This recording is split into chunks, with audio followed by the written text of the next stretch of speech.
Bonjour à tous. Donc moi je suis Virginie Sivan, je suis point de contact national santé au MESRI. Donc on est ravis d'organiser cette réunion annuelle en collaboration avec l'ANR. L'objectif aujourd'hui, c'est de vous donner un aperçu de l'ensemble des appels à projets qui seront lancés en 2022 via les différents instruments de financement et partenariats européens qui sont gérés par l'ANR. Donc déjà merci non, on a déjà désactivé tous les micros, donc c'est parfait.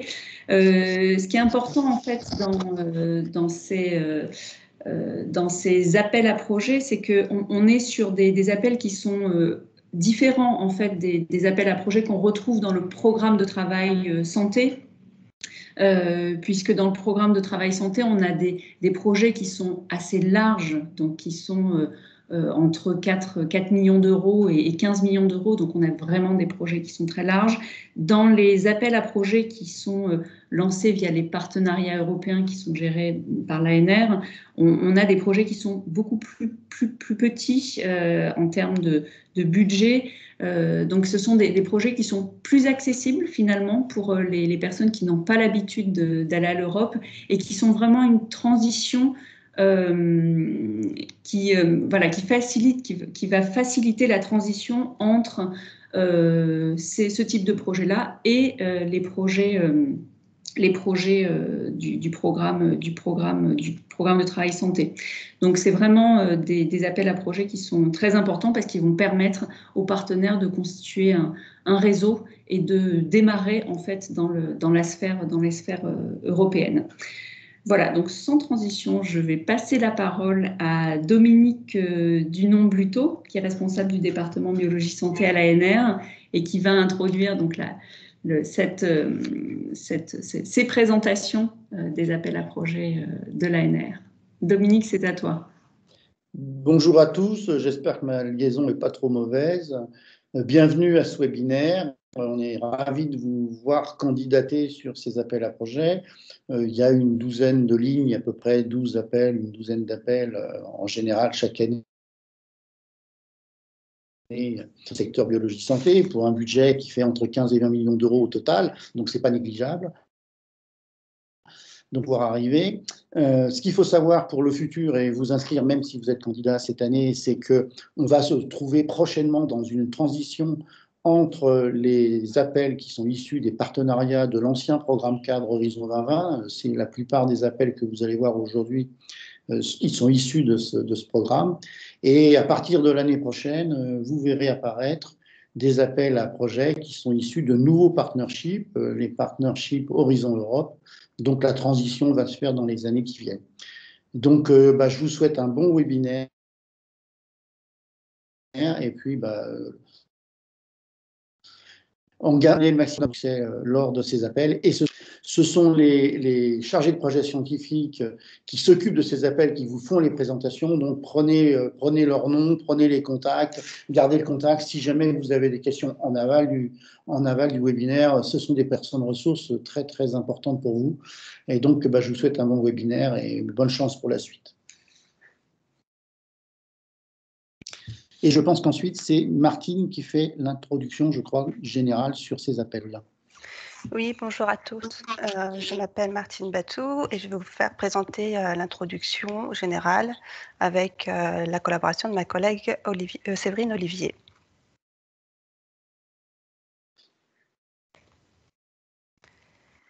Donc, les programmes internationaux et les instruments de financement permettent de mieux utiliser les ressources R&D européennes et résoudre des défis communs de manière plus efficace.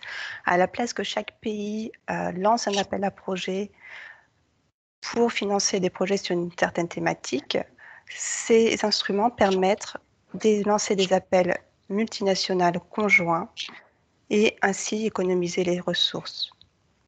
Ces financements ont lieu au sein d'outils de la Commission européenne et souvent la Commission européenne prend en charge les coûts de coordination entre les organisations de financement par le biais du programme ERANET ou aussi le cofinancement d'appels à projets. Chaque partenaire de l'organisation de financement de l'ARANET va financer la recherche menée par les chercheurs de leur propre pays des projets sélectionnés. Il existait sous Horizon 2020 différents instruments. La plupart de ces instruments sont encore en cours actuellement. Donc, il s'agit de l'ARANET Co-Fund, où donc, les partenaires sont des organisations de financement, mais peuvent aussi être des organisations de recherche. La Commission européenne remboursait jusqu'à 33% du budget mis sur la table par les différents pays sur le premier appel à projet. Et aussi les coûts de management pour les activités supplémentaires, c'est-à-dire lancer d'autres appels à projets ou lancer des activités d'éducation. Training me vient en tête, mais donc éducation n'est pas forcément le bon mot. Elle durait 5 ans. Et dans le domaine de la santé, de 2014 à 2019, il y avait 63 appels à projets, un budget de 673,5 millions d'euros.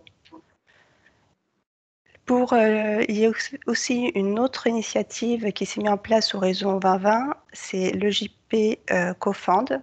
Bon, il y a eu peu de ces initiatives, mais les partenaires étaient aussi des organisations de financement ou des organisations de recherche. Et la différence, c'est que là, la Commission pourrait rembourser jusqu'à 70% le montant du budget amené par les pays sur les 2 premiers appels à projets. Ce qui faisait un budget beaucoup plus grand et que les activités étaient aussi plus larges et diversifiées que celles de l'ARANET Co-Fund. Et chaque année, l'UJP devait soumettre à la Commission un plan de travail annuel et le JP dure aussi 5 ans. On a mis quelques exemples, donc l'UJP Concert, HBM 4EU, le JP One Health et le JP on Rare Disease. Il existe un autre type d'initiative qui, elle, au départ, n'est pas initiée par la Commission européenne, mais par les États membres. Mais le GPI, et le GPI pouvait également avoir comme soutien des instruments de la Commission européenne, c'est-à-dire des CSA, donc Coordination Support Action, ou les RANET Co-Fund. Au total, il y a 10 GPI qui existent sur les grands défis sociétaux. Et dans le domaine santé, on retrouve le GPI AMR, le GPI HDHL et GPND. C'est une initiative qui est très structurée et stratégique. Chaque GPI possède une vision et un agenda stratégique de recherche qui lui permettent de mener leur programme. Et vu que c'est une initiative des États membres, il n'y a pas de limite de durée de vie. La décision dépend de celle des États membres. Alors, pourquoi lancer des appels à projets multinationaux plutôt que nationaux ? Donc, il existe différents cas. Donc, soit la communauté française est de petite taille et ou peu structurée, comme on a participé à une ARANET sur la biologie de synthèse ou sur la nanomédecine. Soit elles permettent l'accès à des ressources insuffisamment disponibles en France. L'exemple en santé facile à avoir, c'est les cohortes. Soit on a des problèmes de santé publique qui dépassent le cadre français, comme les maladies infectieuses ou différentes alertes épidémiques en Europe. L'accélération de la technologie et aussi l'harmonisation des données ou des procédures. Un exemple qui commence un peu à dater est la cartographie de l'épigénome. Elles permettent aussi d'avoir un effet levier du financement conjoint d'une thématique par plusieurs organisations de financement et permettent aussi de préparer la communauté française au programme cadre de la Commission européenne, donc maintenant Horizon Europe. Souci.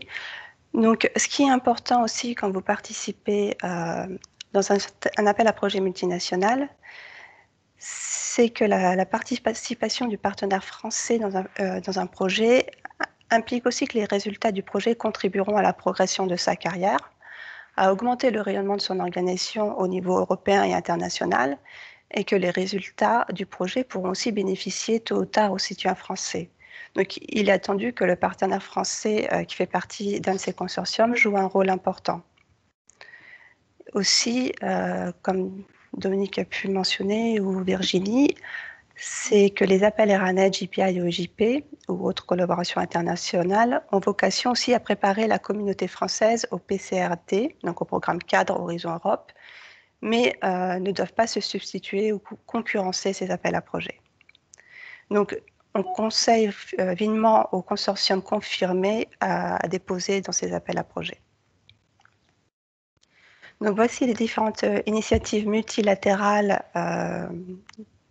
qui sont actuellement dans le département de biologie santé de l'ANR. Donc, il y a tout un portefeuille sur les maladies infectieuses et les résistances antimicrobiennes. Il y a aussi un portefeuille sur la nutrition. Cependant, le GPI HDHL avait 2 ERANET qui permettaient de lancer des appels à projets qui se terminent cette année. Du coup, cette année, il y aura un seul appel à projet lancé dans le GPI à la place de 2 précédemment. On a ensuite un portefeuille lié aux neurosciences, aux maladies rares, à la médecine personnalisée et aussi à la nanomédecine. Pareil, la nanomédecine, Euronanomètre 3 se termine cette année. Donc là, il n'y a pas d'appel à projet en 2022. Il faudra attendre le lancement d'un nouveau partnership sur Horizon 2020 pour avoir un appel à projet probablement en 2023. Point de vue aspect pratique et administratif des appels à projets multinationaux. Donc, il est important de réaliser que tous les appels à projets ne sont pas identiques et peuvent différer au niveau du processus de montage de l'appel à projet, qui est établi suivant les besoins de la communauté, les stratégies nationales, les contraintes administratives temporelles. Peut différer aussi par son processus d'évaluation. Un appel à projet peut être lancé en 1 ou 2 étapes. Il peut y avoir un droit de réponse ou non. Les critères d'éligibilité aussi, qui vont dépendre essentiellement aux organisations de financement qui participent à l'appel à projet.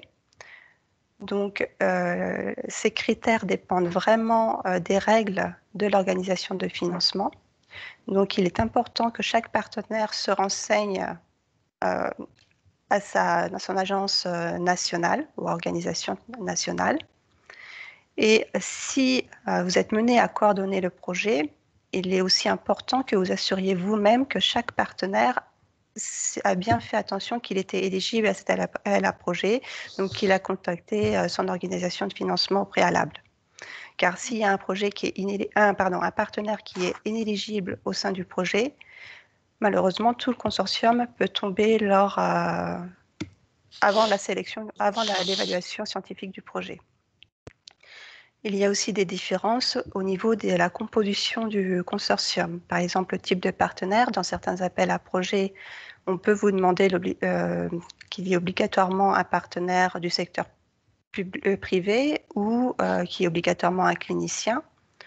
Le nombre de partenaires au sein du consortium peut être différent et la participation de collaborateurs, c'est-à-dire des partenaires sur fonds propres, peut aussi être différent d'un appel à projet à l'autre. Voici un exemple de calendrier de soumission et d'évaluation d'un appel à projet. Donc là, dans cet exemple, on a le lancement d'un appel à projet en décembre et qui sera évalué en 2 étapes avec un droit de réponse. Donc en général, la période de soumission dure 2 mois et l'appel à projet est préannoncé 1 mois avant. Donc à la fin de la période de soumission, il y a une vérification de l'éligibilité par les différentes organisations de financement qui participent, une évaluation par les experts, puis une première réunion de comité d'évaluation qui mène à inviter une partie des déposants à déposer pour une 2e étape, qui est suivie d'une autre évaluation par les experts. Et ensuite, les expertises des experts sont envoyées au coordinateur qui a la possibilité de répondre à ces évaluations. Ensuite, pour terminer, il y a une 2e réunion de comité d'évaluation qui permet d'établir un ranking des projets et une réunion du comité de pilotage qui comprennent les représentations des organisations de financement.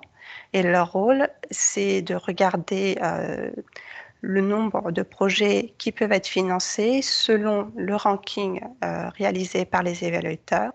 Donc, la décision dépend essentiellement des budgets disponibles des agences et organisations de financement. Après que la décision de financement est réalisée, il y a la phase de conventionnement, donc pour les chercheurs français avec l'ANR et tous les autres chercheurs du projet avec leur agence ou organisation de financement respective.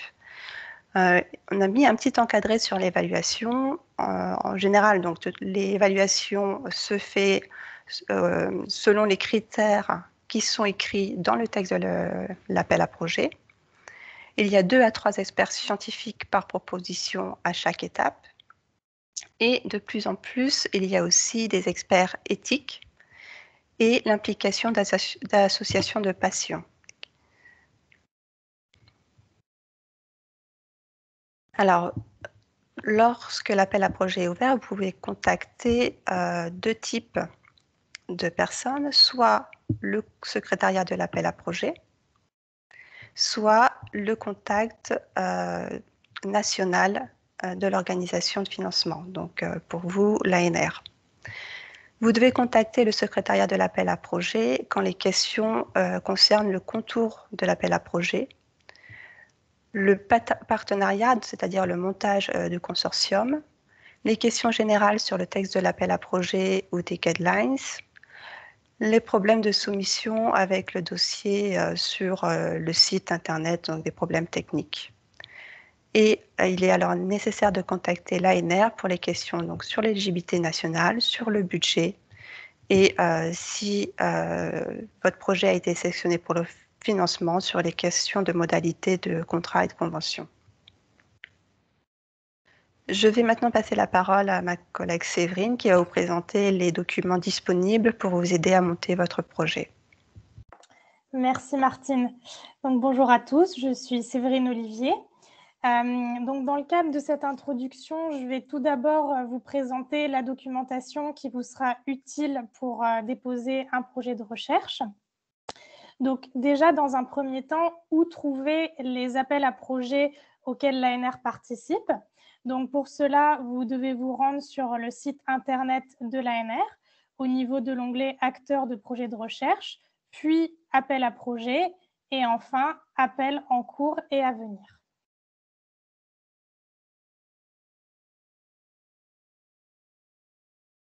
Donc, lorsque vous arrivez sur cette page, vous avez l'ensemble des appels à projets donc, qui sont en cours et à venir. Donc, par exemple, ici, vous avez 3 préannonces d'appels à projets internationaux. Et puis, vous pouvez également renseigner sur cette page des mots-clés pour trouver un appel à projet sur une thématique de recherche bien précise. Donc, une fois que vous avez cliqué sur l'appel à projet qui vous intéresse, donc vous arrivez donc sur la page qui est représentée sur la partie gauche de cette diapositive. Donc ici, nous avons l'exemple de l'appel à projet qui est lancé dans le cadre de l'ERA-PERMED. Donc sur cette page, en fait, vous avez l'ensemble des détails sur la thématique scientifique de l'appel. Vous avez la liste des différents organismes de financement qui participent à cet appel. Et puis, vous avez également des informations sur comment monter un consortium. Et en bas de cette page, donc, vous avez un ensemble de documents en lien avec l'appel, donc qui peuvent être téléchargés. Donc, tout d'abord, le texte de l'appel à projet, donc, qui est vraiment le texte de référence, où vous avez dans le détail donc, toutes les thématiques scientifiques dans le cadre de l'appel, les thématiques qui sont exclues dans le cadre de l'appel. Vous avez également des informations donc, sur les critères d'éligibilité d'un consortium, les informations sur les modalités de soumission d'un projet, les critères d'évaluation d'un projet, puis vous trouverez également les informations sur le suivi de projet une fois que les projets sont financés. Vous pouvez également trouver des guidelines qui permettent d'aider les chercheurs à monter la proposition et qui peuvent également comporter donc, un certain nombre d'informations sur les critères nationaux qui sont propres à chaque agence de financement qui participe à l'appel, et puis avec également la liste de tous les points de contact des agences de financement. Et donc, dans certains appels à projets, ces informations sont directement incluses dans le texte de l'appel. Vous avez également le formulaire pour les pré-propositions, les annexes pour les participants français, donc que je vais détailler dans un instant, et puis également donc, les liens vers le site de l'ERANET, vers le site de la soumission, et puis vous avez également la frise chronologique de l'appel tout en bas de la page. Donc, concernant les annexes pour les participants français, donc il s'agit d'un document qui est rédigé en français à destination des chercheurs français, qui a pour but de préciser les critères de participation qui sont propres aux participants français et qui viennent s'ajouter aux critères d'éligibilité communs qui sont décrits dans le texte de l'appel. Et donc, bien évidemment, c'est vraiment le texte de l'appel à projet qui, lui, est rédigé en anglais, qui reste le texte de référence. Donc, cette annexe pour les participants français vient compléter le texte de l'appel à projet. Et donc, en plus des critères communs qui sont listés dans le texte de l'appel, donc comme je viens de le préciser, il y a des critères d'éligibilité qui sont propres à l'ANR. Et donc, ils sont les suivants. C'est-à-dire qu'une proposition de projet ne peut être semblable en tout ou partie à une autre proposition soumise à un appel en cours d'évaluation à l'ANR. Donc, tout appel à projet confondu et toute étape d'évaluation confondue.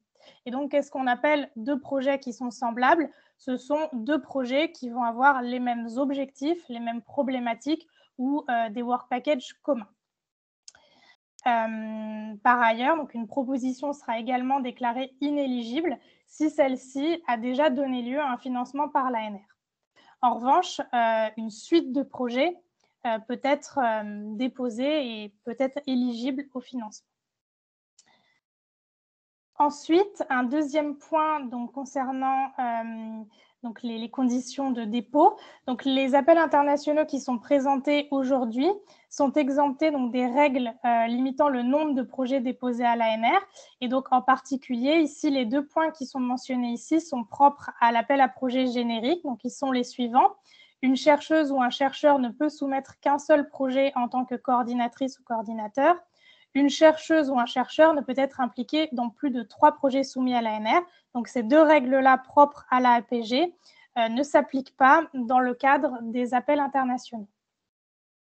Je veux juste souligner que ce n'est pas que l'appel à projet générique, il y a aussi quelques appels à projet spécifiques dont cette règle est aussi nécessaire de respecter, mais pas pour nos appels transnationaux. Merci Martine. Donc ensuite, maintenant, je vais parler de l'aspect financier des propositions. Donc, lorsque vous allez rédiger votre proposition, vous allez être amené à élaborer votre budget. Et donc, c'est bien à vous, en tant que partenaire français et non au coordinateur du consortium, à élaborer ce budget. Donc, d'après le règlement financier de l'ANR, l'aide minimale est de 15 000 €.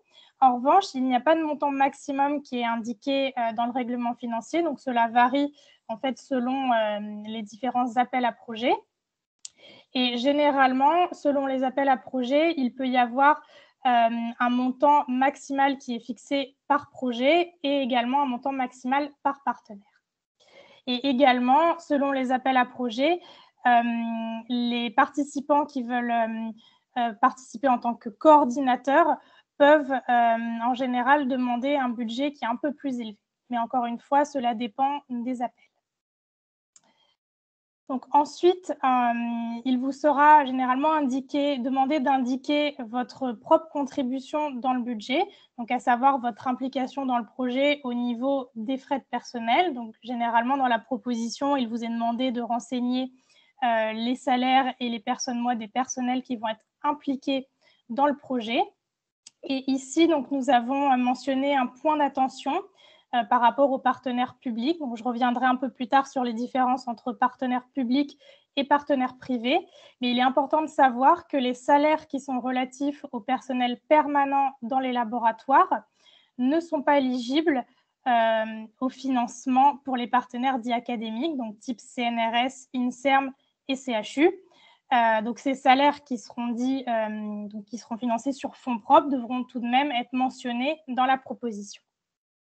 Donc, ces deux premiers points concernent les partenaires français qui vont demander un financement auprès de l'ANR. Et à titre d'information, il est également possible de participer sur fonds propres.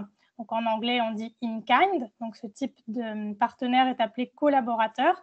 Et cela concerne les partenaires réalisant des expériences in kind ou intervenant uniquement pour le partage de données ou de matériel biologique.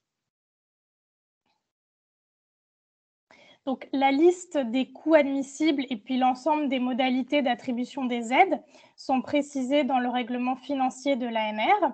Donc, pour trouver ce document, vous devez donc à nouveau aller sur le site de l'ANR au niveau de l'onglet « Appel à projet », puis « Règlement financier ».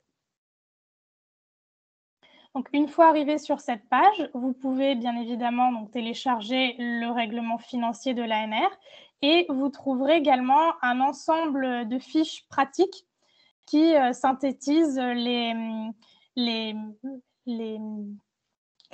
points clés du règlement financier. Et donc, en particulier, en ce qui concerne la conception et le dépôt de projet, ce sont les 4 premières fiches qui vont être très importantes pour vous, donc à savoir les modalités de participation des entreprises au projet, les partenaires d'un projet de recherche, les coûts admissibles et puis les accords de consortium. Donc, l'ANR peut financer 2 types de partenaires, donc des partenaires publics ou privés.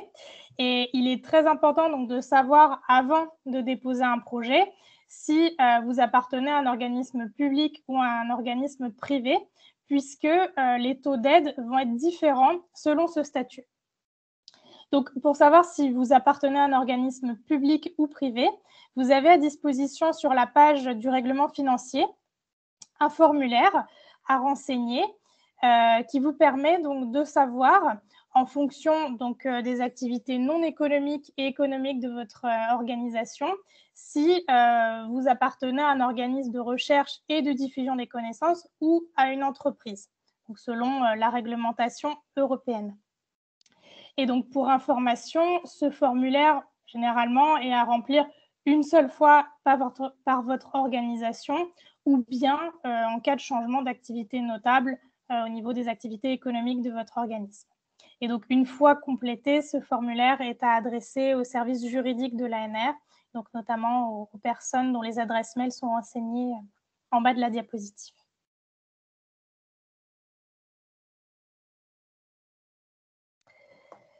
Donc, comme je viens de le préciser, l'ANR finance des partenaires publics ou privés.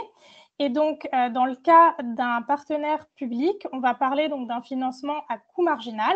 Et cela concerne principalement les organismes publics de recherche, les collectivités territoriales, les établissements publics ou assimilés.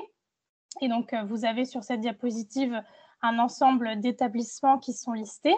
Et puis, cela concerne aussi la plupart des fondations d'utilité publique actrices de la recherche et également les établissements de santé privés d'intérêt collectif. Et donc, pour ces partenaires à financement à coût marginal, le taux d'aide maximum de l'ANR est de 100%. Ensuite, pour les partenaires privés, il va s'agir d'un financement à coût complet, qui s'applique principalement aux sociétés et aux associations.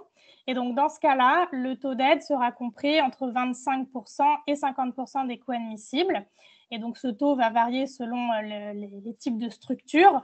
Et par exemple, dans le cas de recherche fondamentale ou de recherche industrielle, on pourra avoir un taux d'aide de 45% pour les PME, 30% pour les grandes entreprises et 50% pour une association. Et ici, je me permets de préciser que selon la réglementation européenne, l'ANR ne peut pas financer des entreprises qui sont en difficulté. Donc, vous trouverez un petit peu plus d'informations à ce sujet sur la fiche numéro 1, donc modalité de participation des entreprises au projet, qui se trouve sur le site, sur la page du règlement financier. Et vous avez également à disposition un fichier Excel qui vous permet de simuler l'état de santé financière de l'entreprise et de savoir si vous vous trouvez dans ce cas d'une entreprise en difficulté. Les différents coûts qui sont admissibles au sein de l'ANR sont les suivants, donc qui sont listés sur la diapositive. Donc, tout d'abord, les frais du personnel. Donc, ce sont en fait l'ensemble des frais des personnels qui vont être recrutés pour le projet. Donc, il peut s'agir de PhD, de postdoc, de techniciens, d'ingénieurs. Donc, comme je l'ai déjà précisé tout à l'heure, pour les partenaires publics, les salaires du personnel statutaire n'est pas éligible. Par contre, pour les partenaires privés, les coûts du personnel statutaire pourront être inclus dans cette catégorie de coûts. Ensuite, vous avez les coûts des instruments et du matériel, donc qui sont propres, qui sont liés au projet. Les coûts des consommables sont également inclus dans cette catégorie. Ensuite, les coûts des bâtiments et des terrains, donc de même, qui sont en lien avec le projet. Les prestations de services qui sont à justifier dans la proposition. Et donc, dans cette catégorie, vous avez également ce qui est lié à l'informatique, aux coûts de publication. Et il est important de noter que ces frais de prestation de services sont limités à 50% du budget demandé. Et enfin, vous avez les frais généraux, donc, qui incluent notamment les missions des personnels et puis les frais de voyage. Et donc, il est important de préciser donc, que selon les appels à projets, ces catégories peuvent être appelées différemment. Donc, par exemple, dans certains appels, vous avez une catégorie frais de voyage et donc celle-ci va s'inscrire dans la catégorie frais généraux selon le vocabulaire ANR. Et enfin, vous avez les frais d'environnement, donc en anglais qui s'appellent overhead. Donc, ceux-ci sont forfaitisés à 12% des coûts éligibles pour un financement à coût marginal, donc ce qui inclut 10% pour les structures gestionnaires et 2% pour les laboratoires. Et ceux-ci sont plafonnés à 68% maximum des frais de personnel admissibles et 7% maximum des autres coûts admissibles hors frais d'environnement pour un financement à coût complet. Donc, vous trouverez davantage d'informations sur ces coûts admissibles sur la fiche numéro 3. Et donc, enfin, pour terminer cette introduction, je vais vous parler donc de 2 documents qui sont importants à avoir en tête dès la conception de votre projet. Donc, tout d'abord, l'accord de consortium, donc, qui est un document qui précise les différentes contributions et le partage des tâches au sein des différents partenaires d'un projet, et puis également qui précise le partage des droits de propriété intellectuelle. Donc, soit cet accord de consortium est demandé spécifiquement dans le texte de l'appel à projet, et si dans le cas, ce document n'est pas demandé dans le texte de l'appel, les règles de l'ANR vont s'appliquer. Donc, c'est-à-dire que pour les bénéficiaires à coût complet, le deuxième versement de l'ANR est conditionné à la transmission de l'accord de consortium, et pour les bénéficiaires à coût marginal, le solde est conditionné à la transmission de ce document.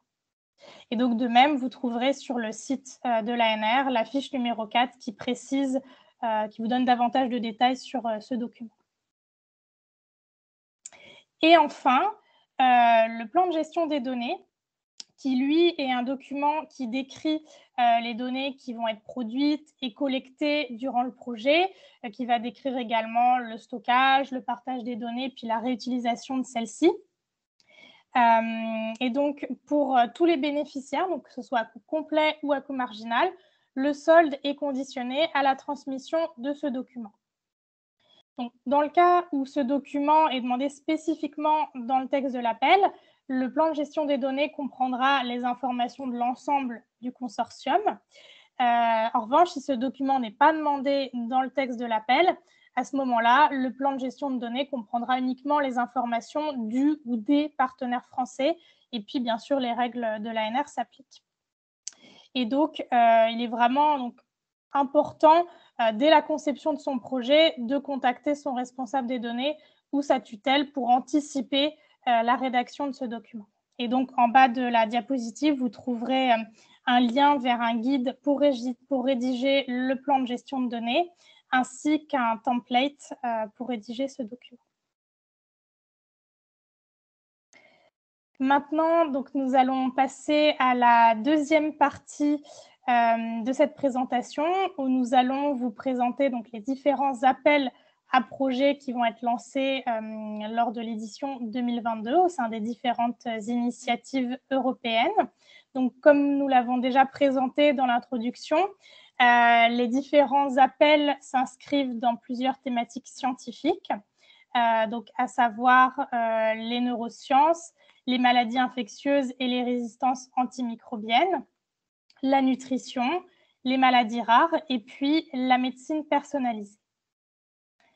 Et donc, à présent, je vais passer la parole à ma collègue Sheila Meria qui va vous présenter la thématique neurosciences.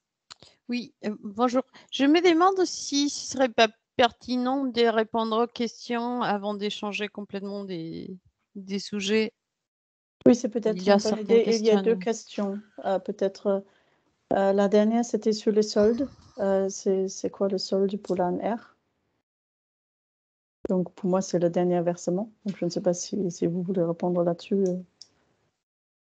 Oui, c'est le dernier versement qui correspond à 10% de la somme totale allouée au projet.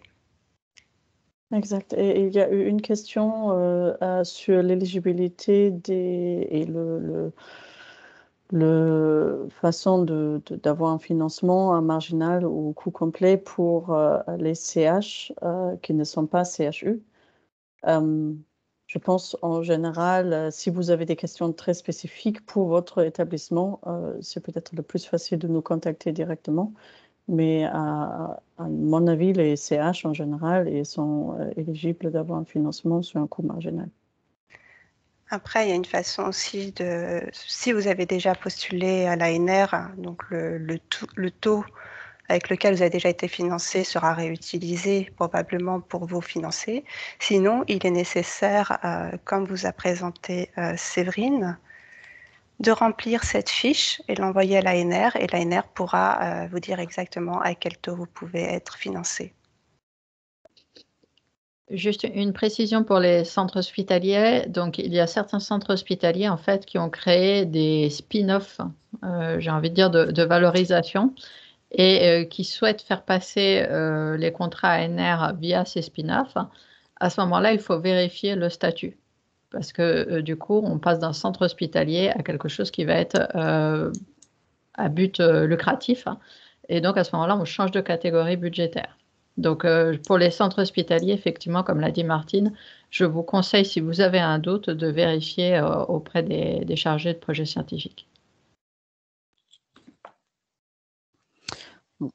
Je réponds à la toute dernière question qui concernait les règles qui s'appliquent aux partenaires d'autres pays, aux partenaires du consortium d'autres pays. Ce qu'on nous présente ces jours, concerne principalement évidemment les règles ANR. Et il y a, disons, deux types, les bons réflexes, c'est de savoir qu'il y a deux types de réglementations, des règles qui s'appliquent de façon générale dans l'appel à projet et qui du coup sont transversales à toutes les agences de financement qui y participent, et des règles qui sont spécifiques à chaque agence, et il faut que chaque partenaire soit au courant des règles spécifiques, donc à ce moment-là des règles sur l'ANR. En particulier les PDG, les plans de gestion des données et les consortium agreements sont aussi, dans la plupart des appels à projets, il y a des règles générales concernant la durée, en plus la durée et les deadlines pour rendre ce document qui s'ajoutent aux règles nationales. Bon.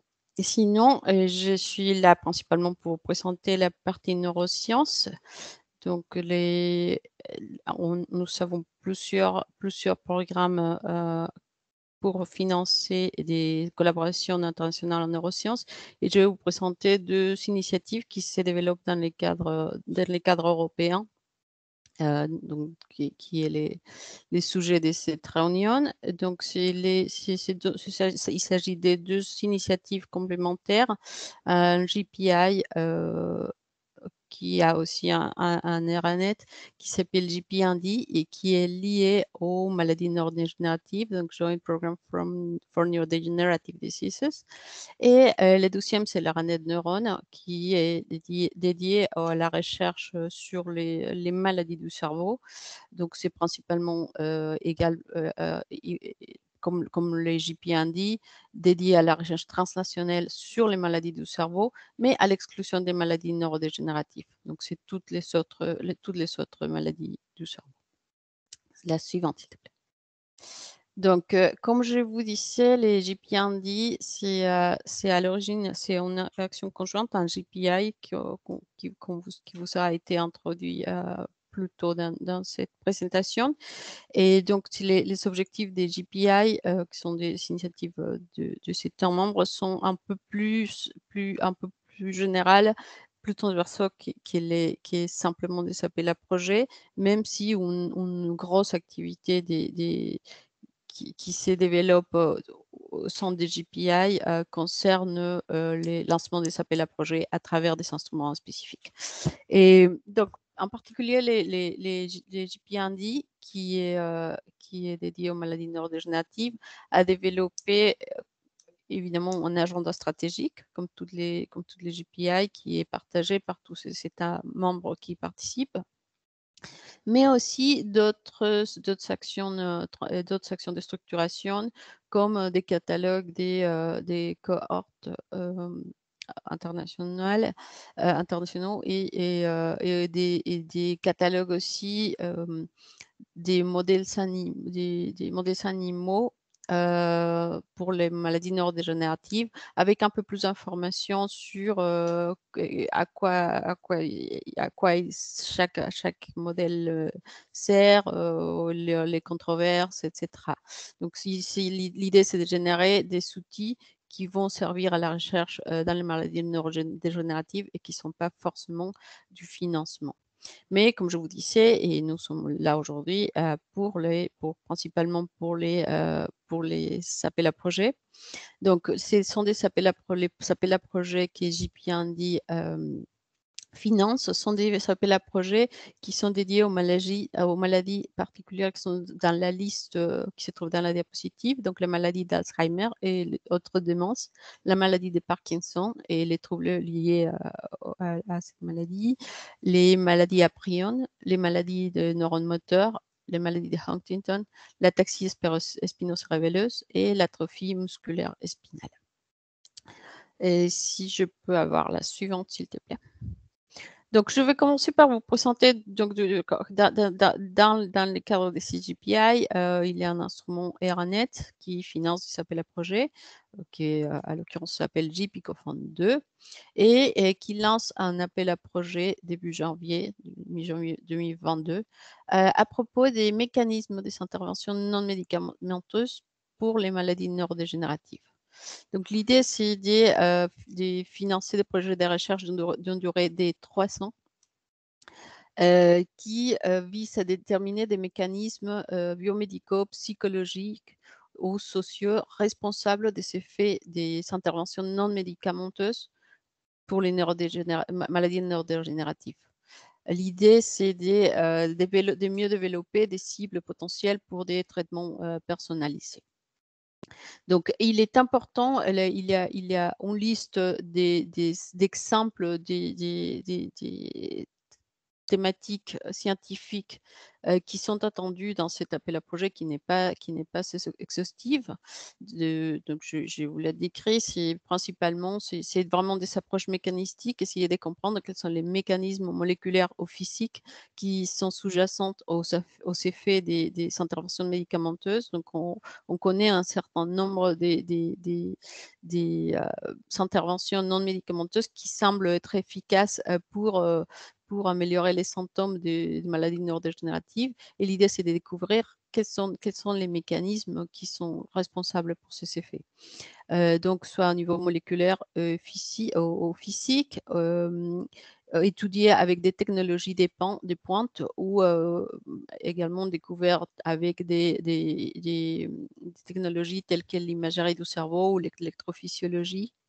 identifier des marqueurs biologiques qui puissent aider à mieux prédire les effets, les effets qui devraient être attendus dans des études cliniques à grande échelle. Améliorer l'efficacité des interventions non médicamenteuses grâce à la compréhension des mécanismes sous-jacents, identification des cibles pharmacologiques pour des interventions non médicamenteuses avec l'idée d'éventuellement générer des traitements un peu plus global qui incluent une bonne combinaison des interventions non médicamenteuses et pharmacologiques. Finalement, il s'est identifié des facteurs individuels qui permettent une meilleure prédiction des réponses aux interventions. Donc, comme je vous disais, il est très important de savoir que les propositions doivent être, de cet appel à projet doivent être fondées sur des hypothèses et que la méthodologie doit être rigoureuse avec des contrôles, par exemple pour les effets placebo et des approches mécanistiques et pas seulement corrélationnelles. Les pays qui participent à cet appel à projet sont listés en code ISO en dessous de la diapositive. Il y a un budget ANR réservé d'1,5 million pour des équipes françaises participant à des consortiums. La suivante, s'il te plaît, Martine. Et donc, celles-ci, ce sont les règles d'éligibilité qui sont générales à l'appel à projet. Donc, les consortia doivent être conformés par 6 partenaires maximum, dont il doit y avoir au moins 3 pays de la liste en code ISO sur la diapositive et surtout sur l'appel à projet. Et seulement deux partenaires dans ces 5 ou 6, ces 6 peuvent travailler dans un même pays. L'idée, c'est que la collaboration soit vraiment transnationale. Et c'est le nombre total des partenaires d'un consortium peut être élargi à 7 si des pays dont les communautés en neurosciences sont moins représentées dans cet appel à projet, y participent. Ces pays se trouvent sur l'appel à projet, sur les listes, sur les textes d'appel à projet, mais je vous le dis, c'est la République tchèque, la Hongrie, la Lettonie, la Pologne, Slovaquie et la Turquie. Les budgets maximaux par partenaire pour un projet, pour la participation à un consortium, c'est de 210 000 euros et 260 000 si les partenaires français coordonnent les consortiums. Les prépropositions devraient être soumises en mars 2022 et les prépropositions complètes seulement par invitation, c'est-à-dire une sélection entre les 2 étapes, devraient être soumises en juin 2022. Les contacts du call secrétariat seront communiqués lors du lancement dans les textes d'appel à projet.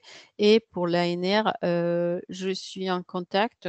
Et je suis les contacts principaux, mais ma collègue Morgane Bourdonnet, qui se trouve là, peut aussi répondre à des questions. La suivante, s'il te plaît. Donc, je vous présente un appel un groupe de travail, des groupes de réflexion pour évaluer les conséquences du Covid sur la recherche en maladies neurodégénératives. Donc, cette initiative, c'est tout un autre concept. L'idée ici, ce sont pas vraiment des projets de recherche, c'est du financement pour générer des groupes de réflexion qui éventuellement génèrent soit des guidelines, soit des projections sur vers où la recherche doit aller. Donc, l'idée, c'est que ces groupes sont conformés par des leaders d'opinion, des scientifiques des scientifiques et d'autres types de professionnels liés aux maladies neurodégénératives, inclus des associations des patients, par exemple. Et l'idée, c'est de mener une réflexion à propos de quelles ont été les conséquences des Covid sur la recherche, et de proposer des stratégies de recherche concernant les conséquences du Covid sur le développement et la progression de ces maladies. Sur les conséquences du Covid dans les travaux de recherche et ainsi que l'influence de la pandémie sur et les innovations technologiques qui sont appliquées aux maladies neurodégénératives. La fermeture de cet appel à projet est vraiment très proche, dans 4 jours, le 14 décembre.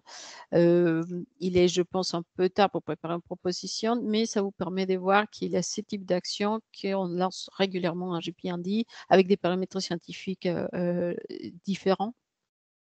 Donc, c'est d'une durée les financements sera octroyé pour une durée de 9 mois avec un maximum de 50 000 € par consortium. C'est vraiment c'est pas juste pour les partenaires ANR. Ici, c'est 50 000 qui sont partagés pour tous les consortiums.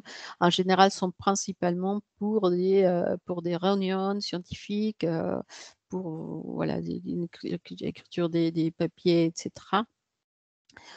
Et voilà. La suivante, s'il te plaît. Il y aura du coup d'autres appels à groupes de réflexion. Il y en a qui sont prévus dans les cadres de l'EGPND en 2022, dans les 12e semestre 2022, et les périmètres scientifiques sera donc communiqués ultérieurement. La suivante, s'il te plaît. Alors, nous passons du coup au 12e programme, c'est les RANET Neuron. Donc, cette année, les RANET Neuron lance, pareil, en janvier 2022, un appel à projet à propos des maladies cérébrovasculaires et les dysfonctionnements des petits vaisseaux et la barrière cérébrale. Donc, l'idée, c'est vraiment de financer des appels à projets en maladies cérébrovasculaires, évidemment, avec un fort accent sur le accident vasculaire cérébral, mais en prenant en compte que les maladies des petits vaisseaux et les dysfonctionnements des barrières cérébrales ont été identifiés comme des mécanismes qui sont très associés à ces maladies cérébrovasculaires et assez peu étudiés. Donc, il a un accent fort sur essayer de comprendre les mécanismes de ces deux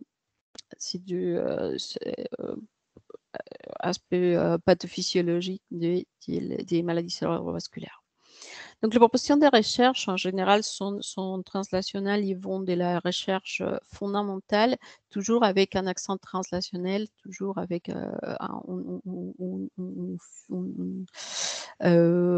aux finalités des applications de la recherche, même dans la recherche fondamentale, au moins dans la réflexion. Donc, sur la recherche fondamentale sur la pathogénèse, l'étiologie, la progression, les traitements et la prévention des maladies cérébrovasculaires, y compris les maladies des petits vaisseaux et essayer de comprendre les rôles des barrières cérébrales dans les maladies cérébrovasculaires. Ces types d'appels à projets se préparent toujours avec un séminaire d'experts et la recommandation de ce séminaire d'experts, c'était aussi de mettre un accent fort sur essayer de comprendre déjà la physiologie des barrières cérébrales et essayer de la comprendre dans les contextes de ces maladies.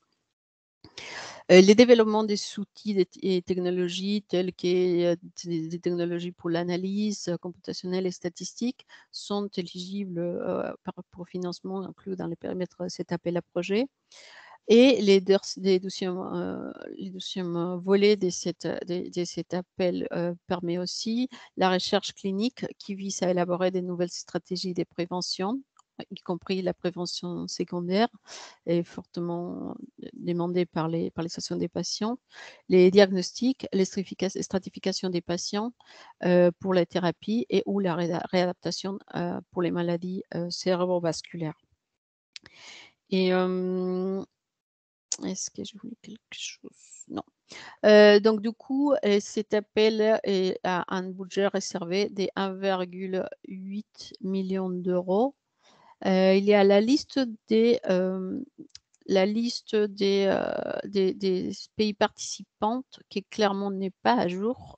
Donc il a eu beaucoup plus de pays entre-temps qui se sont ajoutés à la liste. Donc il faut toujours regarder, comme Séverine l'a dit, les textes d'appel à projet.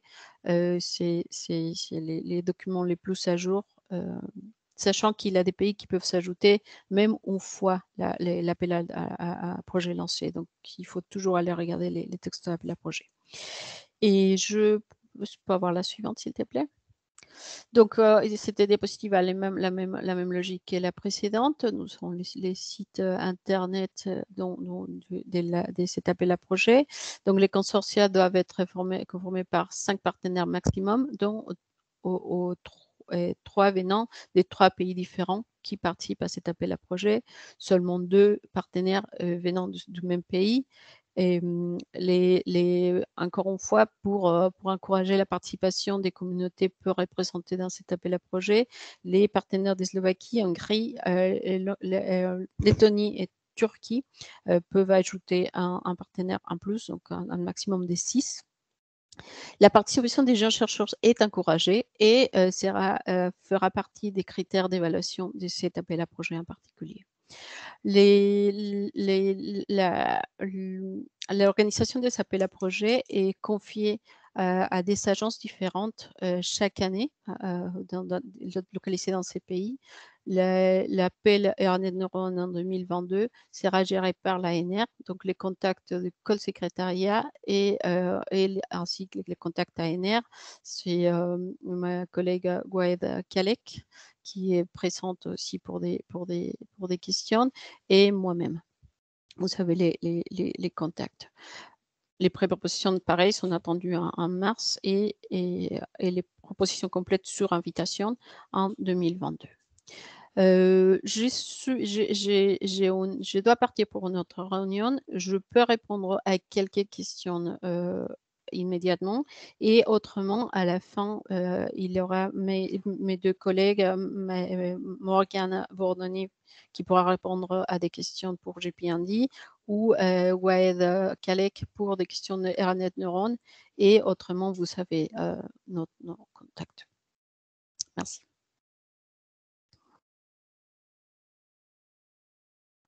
Est-ce qu'il y a des questions spécifiques? Oui, 1,8 sont réservés pour la France seulement. L'appel à projet doit être autour des 13 millions, si je ne me trompe pas, pour tous les partenaires. Ça, c'est seulement pour les partenaires français.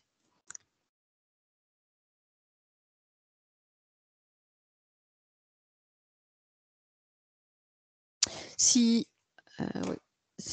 n'y a pas d'autres questions, je passe la parole à Sophie. Et Sophie, c'est tout? Oui, merci Sheila. Au revoir. Donc bonjour, je suis Sophie Gué, et comme mes autres collègues, je suis chargée de projets scientifiques au sein du département biologie santé, et en particulier je suis en charge d'un programme sur la résistance aux antimicrobiens, donc programme qui s'appelle le JPI AMR.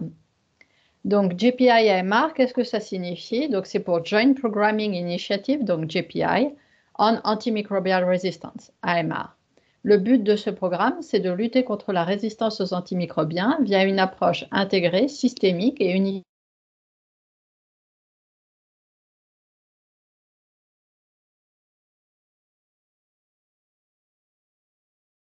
Est-ce que c'est possible qu'on a perdu Sophie? Oui, il n'y a plus de son.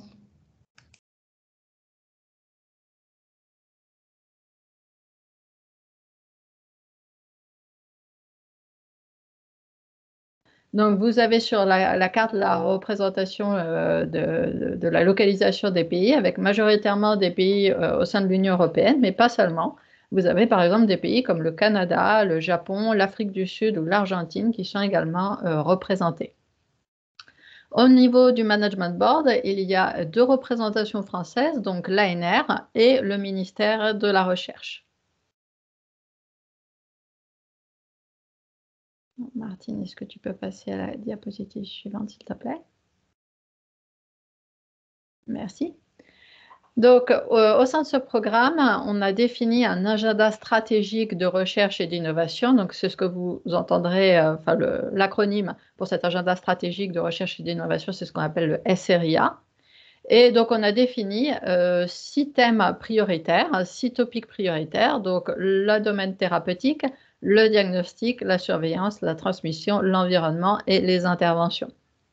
Donc, les activités qui vont être menées dans ce programme vont à chaque fois concerner un ou plusieurs de ces domaines stratégiques.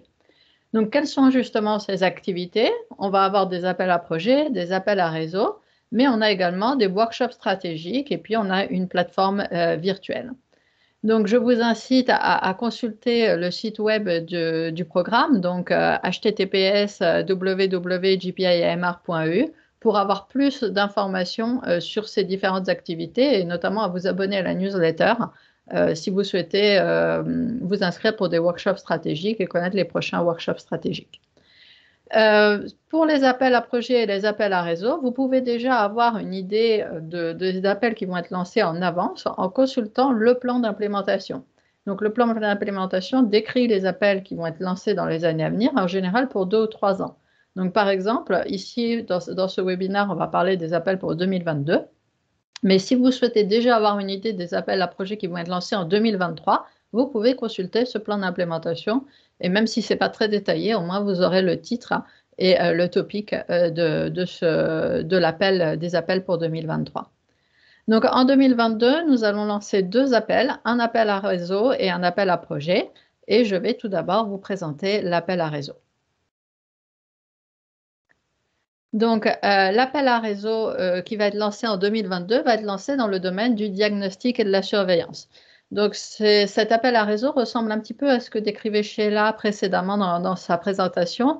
Ce n'est pas un appel à projet, le but n'est pas de faire un projet de recherche, mais ça va être de former des alliances, de conceptualiser des idées, de faire des documents, de rédiger des documents prescriptifs, des revues identifiant les besoins dans le domaine du diagnostic et de la surveillance et des solutions éventuelles.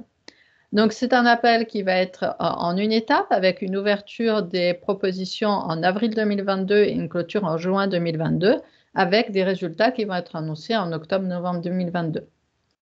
Donc, l'ANR va consacrer 200 000 € pour cet appel à réseau et exactement comme ce que vous disiez Sheila précédemment, l'aide allouée maximum sera de 50 000 € par réseau. Donc, contrairement à un appel à projet où chaque partenaire va recevoir un financement, dans un appel à réseau, seul le coordinateur du projet reçoit un financement et donc reçoit ces fameux 50 000 €. Et le but, enfin, c'est d'une aide maximum. Et le but de cette aide maximum, ça va être de financer pas des expériences, pas une partie vraiment expérimentale, mais de financer l'animation du réseau. Donc, c'est ce que vous disiez Sheila précédemment, ça va être notamment l'organisation de réunions, l'allocation de salles ou des frais de transport, etc., des échanges entre partenaires. Donc, c'est vraiment pour l'animation du réseau. Les critères d'éligibilité, donc votre réseau doit comporter au moins 15 partenaires provenant de 10 pays différents et au moins 3 partenaires de 3 pays participants à l'appel.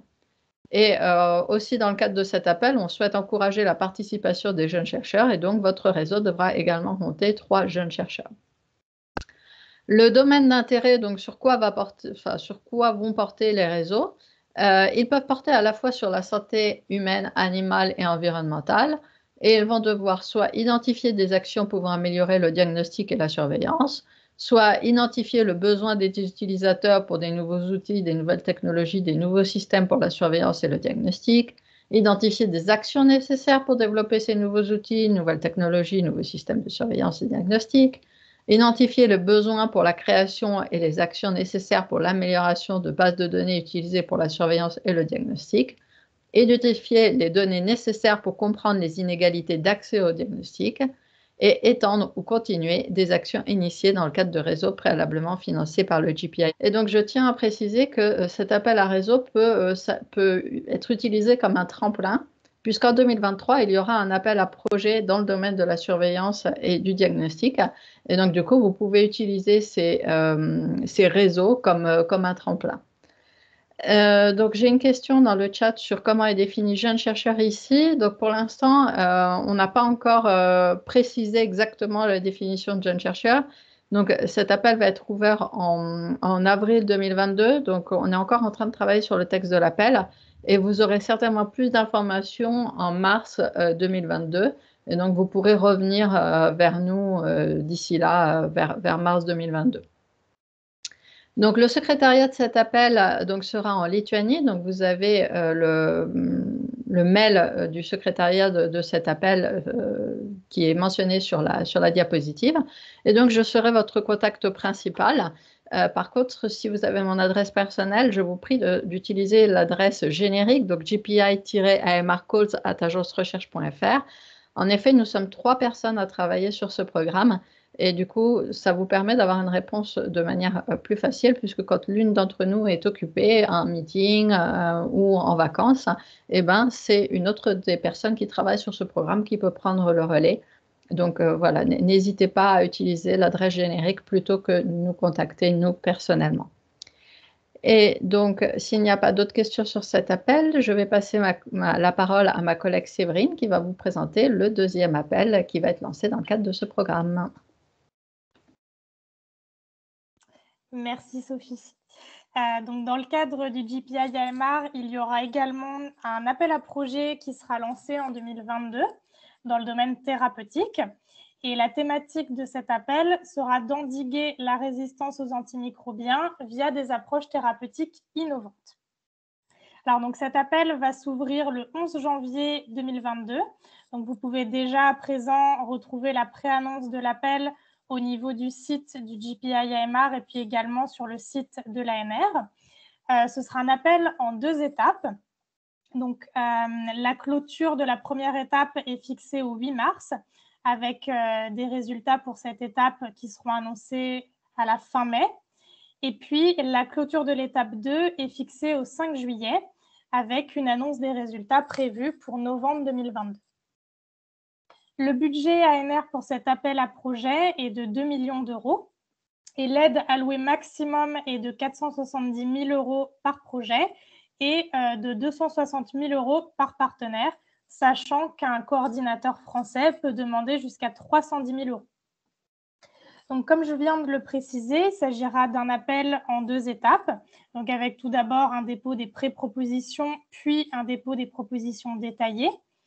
Un consortium devra être constitué d'un minimum de 3 partenaires venant de 3 pays éligibles différents, dont 2 pays européens ou associés.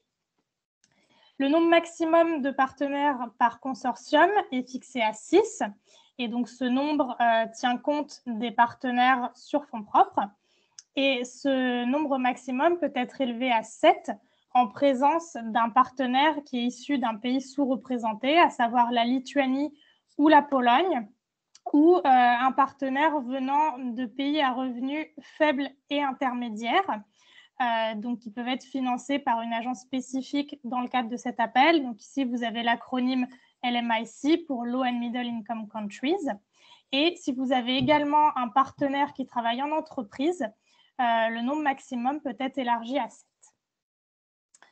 Donc les propositions devront porter sur les agents antimicrobiens homologués ou les agents au stade des essais précliniques ou cliniques précoces. Et ce qu'on entend par agents antimicrobiens, ce sont les antibiotiques et les antifongiques. Et il est à noter que les antiviraux et les antiparasitaires sont exclus de cet appel. Donc, les propositions scientifiques devront porter sur au moins l'une des thématiques suivantes, qui sont donc l'amélioration de l'efficacité et ou de la spécificité de molécules thérapeutiques ou d'agents phytopharmaceutiques via des modifications chimiques, le repositionnement de molécules thérapeutiques ou d'agents phytopharmaceutiques, l'optimisation de la combinaison de molécules thérapeutiques ou d'agents phytopharmaceutiques et ou le possible couplage de ces drogues à des traitements d'appoint. Et enfin, la conception et la mise en place de nouvelles stratégies, y compris l'optimisation de la posologie de molécules thérapeutiques et phytopharmaceutiques seules ou en combinaison, et ou la conception d'outils innovants, donc qui incluent les nouvelles approches chimiques et les nouveaux matériaux pour améliorer l'application, l'efficacité et l'administration des antimicrobiens. Donc, l'idée pour cet appel, c'est vraiment de développer des approches innovantes pour améliorer l'utilisation des antimicrobiens déjà existants. Les propositions devront porter sur un ou plusieurs domaines One Health. Donc, il y a 3 domaines One Health, à savoir la santé humaine, la santé animale et puis l'environnement. Ensuite, dans le cadre de cet appel, la participation des entreprises est encouragée. Et puis, les différentes approches expérimentales possibles sont les approches in silico, in vitro, in vivo, et puis les études précliniques et cliniques, sauf de phase 3 chez les humains comme chez les animaux. Et puis, les études chez les plantes ou en milieu agricole sont également éligibles. Donc pour cet appel, l'ANR est le secrétariat de cet appel. Et donc, au niveau de ce secrétariat, donc mes collègues Sophie et Ingrid et puis moi-même faisons partie de ce secrétariat. Et donc, vous pouvez nous contacter au niveau de l'adresse mail générique qui est indiquée sur cette diapositive, donc JPI AMR Calls. Je vous remercie. Alors, on va prendre une question. Donc, dans le chat, il y a une question sur est-ce que les antiparasitaires seront inclus dans un des prochains appels. Donc, en fait, il y a une réflexion à l'heure actuelle. Au départ, comme vous le savez peut-être, ce programme était axé essentiellement sur les antimicrobiens. Depuis, donc c'est la première fois où on ouvre aux antifongiques.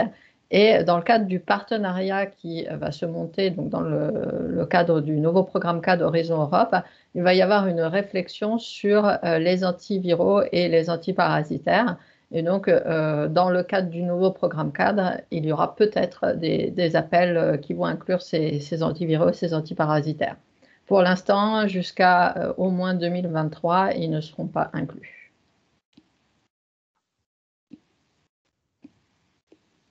S'il y a d'autres questions, je propose que tu y répondes dans le chat pour qu'on puisse venir au bout de la présentation. Donc, je vais passer la parole à ma collègue Martine. Merci Séverine. Donc, je vais maintenant vous parler du programme sur la nutrition. Donc, il s'agit du GPI Healthy Diet for a Healthy Life, GPI HDHL. Et il implique des recherches et développements dans le domaine de la santé, de la nutrition, de l'alimentation et des sciences sociales. Son agenda stratégique de recherche est articulé selon 3 domaines de recherche. Les citoyens, le régime alimentaire et leur comportement, sur le domaine numéro 1. Le domaine numéro 2, c'est nutrition pour la santé. Et le domaine numéro 3, régime alimentaire, santé et maladie. Donc, vous avez sur cette carte les partenaires de la GPI HDHL. Et le côté français, on est représenté grâce à la DGRI qui est supplémentée d'un représentant d'Avisan à l'Envie et aussi l'ANR. Donc, comme vous avez expliqué, Sheila, les GPI vont un petit peu au-delà de juste un lancement de programme de recherche. Ils ont également une influence stratégique. Et par exemple, pour la GPI HDHL, elle a été très influenceuse sur la stratégie de Food 2030. Donc, cette année, la GPI HDHL va lancer un appel à projet. Donc, j'aimerais vous prévenir que ce sont vraiment des informations préliminaires qui pourront être modifiées car nous sommes toujours dans la phase de préparation de cet appel à projet qui sera lancé mi-février. Donc, le titre de cet appel à projet est Nutrition Responsiveness of the Human System, Function, Resilience and Interplay between Metabolic and Infectious Disease and the Potential for Food-Based Solutions. Donc, la pré-annonce aura lieu au mois de janvier et la clôture de l'appel à projet sera mi-avril et les résultats seront annoncés en octobre 2022. Je vous ai mis les caractéristiques que la GPI HDHL a l'habitude d'appliquer.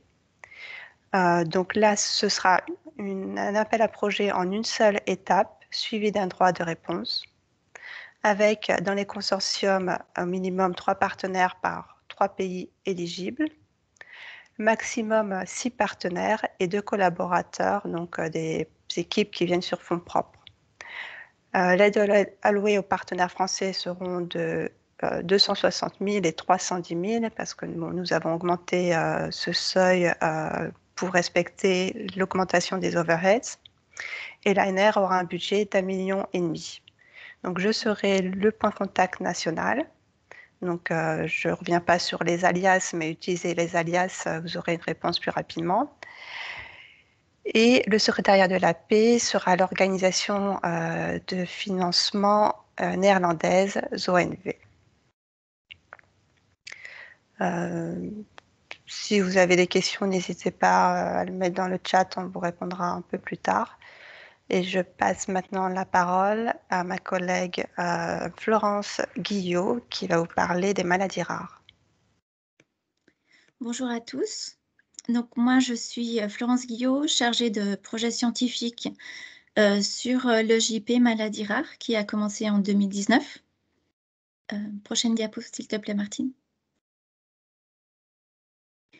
Donc, nos appels à projets réunissent à peu près 32 organismes de financement issus de 23 pays différents. Alors, chacun des pays n'a pas encore confirmé leur participation à l'appel à projet de cette année. Donc, je vous encourage à bien vérifier jusqu'au dernier moment qui participe ou pas. Donc, l'objectif de l'EJP, c'est d'aligner les stratégies de recherche nationales, promouvoir l'excellence, renforcer la compétitivité des acteurs européens dans le domaine de la médecine personnalisée et renforcer la collaboration européenne avec les pays tiers. Donc, en activité additionnelle, je vous encourage vraiment à aller sur le site de l'EJP, où il y a notamment des formations et des mentorats des chercheurs et des étudiants sur tout un tas de disciplines, soit les registres databases diagnostiques, soit sur la médecine translationnelle, comment dire, tout ce qui est technique avec les cellules souches et les biobanques, les choses comme ça. Ensuite, on a d'autres appels d'offres qui sont toujours en cours. Il y a les bourses de mobilité et aussi le soutien au montage d'un réseau. Donc, l'appel sur le montage de réseau, il est constamment ouvert. Vous pouvez tout le temps déposer et on récupère tous les 6 mois les propositions pour les évaluer. Quant aux bourses de mobilité, il y a 2 ouvertures par an. Il y en a une en ce moment où on encourage les jeunes chercheurs à visiter d'autres labos. Donc, c'est des mini-bourses pour des déplacements de 3 à 6 mois. Prochaine slide. Donc, on va commencer on va lancer le 15 décembre le 4e appel à projet de l'EJP maladies rares. Donc, comme je vous l'ai dit, le nombre de pays n'est pas encore finalisé. Je vous encourage vraiment à regarder jusqu'au dernier moment qui va participer ou pas. La date de limite de soumission des pré-propositions, c'est le 16 février. La date limite de soumission des propositions complètes, c'est le 15 juin. Et il y aura une phase de rebutal au mois de juillet. Et le début des projets... alors ça, c'est bizarre. Il y a une erreur dans la slide. Donc, les projets devraient commencer début 2023. Donc, vous pouvez me contacter au mail que j'ai indiqué, ejprdcall@anr.fr pour toute question sur cet appel. Et je réponds tout de suite à Thomas Hoffman. Donc, les cancers rares sont toujours exclus de nos appels. Donc, pour trouver des infos sur cet appel, il y a le site internet de l'EJP. Nous avons mis au point aussi un matchmaking tool que je vous enjoins aussi d'explorer parce que vous pourriez trouver des partenaires intéressants. Il y a aussi un webinaire d'information qui sera organisé la semaine prochaine et je vous encourage aussi à vous inscrire et où vous pourrez vous poser vos questions sur tout ce qui est inclus ou exclu de l'appel à projet. Prochaine diapo. Donc, le titre de cet appel à projet, c'est le développement de nouveaux outils et voies d'analyse pour accélérer le diagnostic et faciliter le suivi du diagnostic, y compris des cas non diagnostiqués dans les maladies rares. Donc, je ne vais pas aller dans le détail, je vous laisserai lire vous-même parce qu'on est un petit peu en retard sur ce qui était prévu. Donc, en gros, pour l'éligibilité, on attend que les consortiums soient constitués de minimum 4 partenaires issus de 4 pays différents. Vous pouvez aller jusqu'à 6 partenaires. Et dans les cas où vous incluez des jeunes chercheurs ou des chercheurs issus de pays sous-représentés, vous pouvez monter jusqu'à 8. Vous pouvez avoir deux partenaires du même pays maximum par consortium. Et il y a la possibilité de financer des organisations de patients en sous-traitance. Le budget que vous pouvez demander par partenaire, c'est 250 000 €. Maximum 300 000 si c'est un coordinateur ou une coordinatrice française. Donc, le plafond par projet, c'est 5 000 €. Donc, s'il y a un coordinateur et un partenaire français, vous ne pouvez pas dépasser 500 000 €. Donc, le budget de l'ANR est de 3 110 000 €, mais c'est en fait ce qu'on avait rajouté à cause des overheads qui ont augmenté. Si le lien du matchmaking tool ne fonctionne pas, allez directement sur le site de l'EJP. Normalement, il devrait fonctionner, mais c'est peut-être que la diapo ça ne marche pas à travers de la diapositive. Donc, allez sur le site de l'EJP et là, vous pourrez trouver un lien qui fonctionne. Voilà, donc je vais passer la parole à Monica Frenzel sur la médecine personnalisée. Merci beaucoup, Florence. Oui, donc je m'appelle Monica Frenzel, je suis coordinatrice internationale à l'ANR au département biologie santé et responsable pour toute action autour de la médecine personnalisée. Donc, j'aimerais bien vous présenter le dernier appel à projet dans ce webinaire, qui est le dernier appel à projet aussi au sein de l'ERANET. ERAPERMED, c'est l'ERANET qui finance la recherche sur la médecine personnalisée. Normalement, il y a une durée totale de 5 ans de cette ERANET, mais on a pu obtenir une prolongation par la Commission. Donc, on peut implémenter cette 5e appel à projet 2022. L'ERANET, ERAPERMED, est le plus grand ERANET dans la section santé. Et si vous voulez avoir plus d'informations sur ERAPERMED, voilà, il y a quelques infos dans ce petit carré à droite. Je vois, on n'a pas beaucoup de temps, donc prochain diapo, s'il te plaît, Martine. Nous avons beaucoup des agences qui ont décidé de participer dans cette 5e appel à projet de ERAPERMED, 33 d'agences de financement. Le titre de l'appel à projet est « Prévention en médecine personnalisée ». Donc, vous avez un très grand panel des agences de financement qui peuvent financer des partenaires potentiels dans vos consortia de 18 pays différents de l'Union européenne, de 3 pays associés à Horizon 2020, 5 pays tierces, une charité en Espagne et aussi 6 régions de l'Union européenne. Donc, en total, 26 pays différents. C'est un appel à projet en 2 étapes. Il est déjà ouvert. Vous pouvez trouver toutes les informations soit sur le site ERAPERMED, mais aussi sur le site de l'ANR. Toutes les propositions de la première étape sont à soumettre jusqu'au 17 février. Et après, pour tout ce qui est proposition complète, c'est le 14 juin, mais ça, c'est que sur invitation. Vous avez la possibilité d'avoir une phase rebootel en août. Donc, l'ANR, c'est votre co-secrétariat pour l'appel à projet en général, mais aussi, bien sûr, votre point de contact si vous avez des questions. Et c'est moi-même et aussi mon collègue Michael Joly qui est dans cette webinaire. Donc, il peut allumer sa caméra si elle est là. Comme ça, vous pouvez voir les 2 personnes qui sont vos points de contact pour cet appel à projet. En général, en nombre de partenaires, les consortia doivent avoir minimum 3 partenaires, au maximum 6, première étape. Et vous pouvez augmenter à 7 dans la 2e phase si vous pouvez inclure un partenaire d'un pays sous-représenté en première phase. Maximum 2 partenaires par pays, maximum 1 partenaire sur fonds propres. vous pouvez casser ces règles si vous voulez intégrer une organisation passion. Donc là, c'est très important de regarder les textes de l'appel à projet ERA-Permed parce que on a beaucoup de règles à respecter, mais vous avez aussi beaucoup de possibilités d'intégrer des organisations passion dans vos consortia. Il est obligatoire cette année d'avoir au moins un jeune chercheur comme Principal Investigator dans votre proposition. Le budget par partenaire est de 260 000 € et si vous avez un coordinateur ou une coordinatrice, c'est de 310 000 €. Le budget total est de 2,5 millions € pour l'ANR. Et l'appel à projet, je vous invite en termes de temps de surtout consulter l'école texte.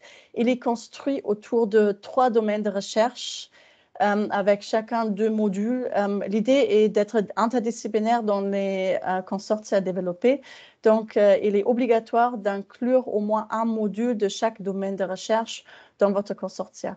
En général, on finance dans la prévention primaire, secondaire et tertiaire. Donc, tu peux aller au prochain diapo, Martine. Je n'ai pas donné beaucoup des informations sur cet appel à projet, mais on a eu un webinaire là, hier, en fait, au sein de ERA-Permed. C'était organisé et on va publier la présentation qu'on a fait pour cette ERANet et pour cet appel à projet. Donc, vous pouvez bien sûr aussi nous contacter s'il y a des questions. Mais je vous invite de regarder le replay du webinaire hier. Et juste pour l'information, en 2024, il y a potentiellement le prochain appel à projet dans le domaine de médecine personnalisée, mais pas dans le cadre de ERA-Permed, mais dans le cadre de futurs partenariats européens pour la médecine personnalisée. Donc, c'est bon de mon côté. Si vous avez des questions, n'hésitez pas à nous contacter.